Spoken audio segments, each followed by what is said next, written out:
So what are some of the other differentiators aside from offering additional services that you come across for, Uh, or that you help the best businesses to develop? so we don't help. I just want to make sure we're on the same page here. Sure. Can we help them? Of course, but a lot of it comes internally, which is something we don't get hired for. So let me give you an example. Like operational excellence and expertise. Like, who is your team built out of? Is your team built by people that have been in the industry as long as you have?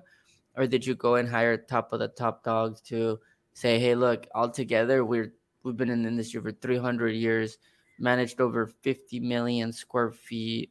Hmm. This is our previous job. Like, one would be the team development. Like, who does your team compromise of? Because when they see, if you're winning a big contract and they see that you've never cleaned a big contract, then they don't want to give it to you. But if Yeah, they yeah. see that all your team is made up of people that have, that's something that definitely can differentiate you. Technology can differentiate you. I've been in calls where the bigger the contract, the more they want to know that what you use internally so that they understand how protected they are as a Okay. company. But again, let's say we're going big RFP. Now, let's say we're going small.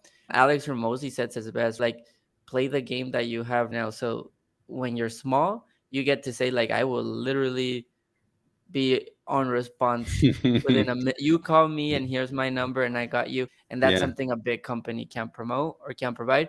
That's something you can. So 24-hour response time, direct line to the CEO, like whatever it is that you can play with, that you know that a bigger company is not going to be able to play with. Yeah. So I think it's just more understanding, who are you serving, what do they want, and what can you provide outside of the service that fits what they're looking for. Sorry, James, you were going to say something? No, I think Angel hit it spot on, actually. I would say on the smaller side too. And when I say smaller, like let's think like 5 million and under now, just for context. Like I think experience from start to finish, not Mm. cleaning experience, client experience from the sales process, from how you're doing the walkthroughs to how you're presenting the proposal to your follow up to the onboard. One of our longest lasting clients, I love what he says at every walkthrough. He'll show up and he'll say, "Hey, listen, what's your biggest differentiator?" For example, you know what? We're going to mess up. That's what he said. We're going to mess up. The difference is we're going to pick up the phone and be accountable. And that's, we all are going to mess up. Cleaning, you're going to have cleaners not show up. You're going to have mistakes happen. You're going to have theft, whatever the case may be. There is going to be a mistake, and just kind of getting ahead of that objection and that obstacle before it ever happens, but reassuring them like, hey, but we're going to be accountable.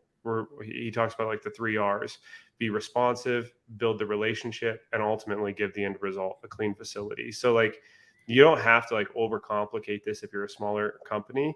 You just have to position yourself differently, and then ask yourself, what experience are you providing from like literally start to finish, and then how are you maintaining that experience throughout the lifeline of the client.